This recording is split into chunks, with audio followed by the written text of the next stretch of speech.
Hi, everyone. When I was in grad school, one of my professors, Professor William Wu, he would read a letter to us at the end of every class. And he was very soft-spoken. So he, so he would read these letters and the 10 of us in the program would have to kind of lean in to listen to him. And we would just kind of be completely engrossed trying to catch every word.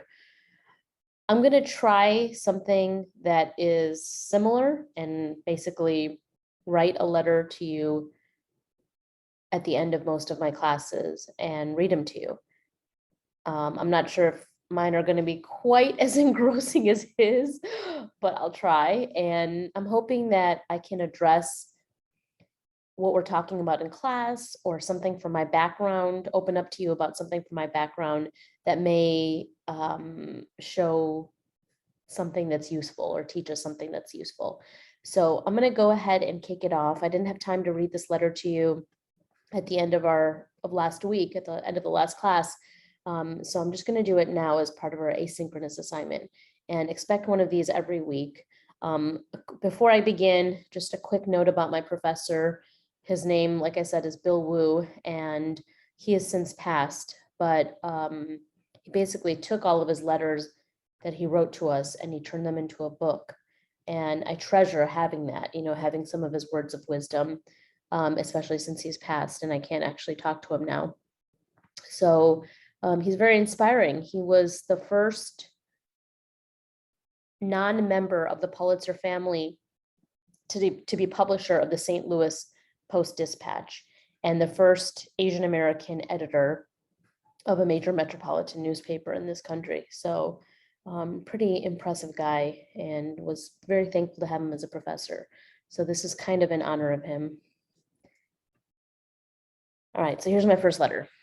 Dear students, in journalism, we talk about our subjects' aha moment, the moment that turns their life around. What about yours? Have you had it yet? I think I had mine in college, but that's more on that in another letter. I want to tell you about my mom's aha moment.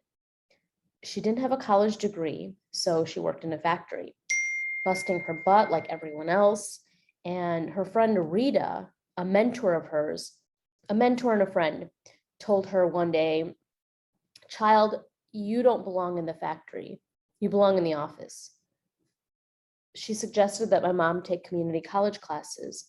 And since Rita was one of the smartest and strongest women my mom knew, of course, she took her advice. That was a turning point for my mom. It didn't seem like it at the time. It was a struggle. She worked all day, took accounting classes at night, even though she hated math. Why do you think she did that? Think about that for a minute. I think you probably know why she took accounting. But anyway, after working all day, she picked me up all day at the factory. She picked me up from the babysitters, checked my homework, did her homework, and woke up early the next morning to start the routine all over again. I learned a lot from that. I thought, wow, if she can muster the energy to work a full job at the factory, go to night classes, check my homework, do her homework, I can at least try to do well in school and make her happy. She worked her way up to a junior accounting position and then kind of climbed the ladder in finance. There are two lessons for us in that. One, remember that she did all of that while still hating math. But you and I, we have the privilege to attend a university and to get the kind of education that allows us to do what we love. It's a luxury to have that, one that we shouldn't take lightly. We should take advantage of opportunities that come our way and pursue our dreams, fight for them with everything we have. Lesson 2 is that if my mom could achieve all that she did given the circumstances, and maybe some of your parents or relatives have faced similar or maybe even more difficult circumstances, then we certainly can achieve that and more.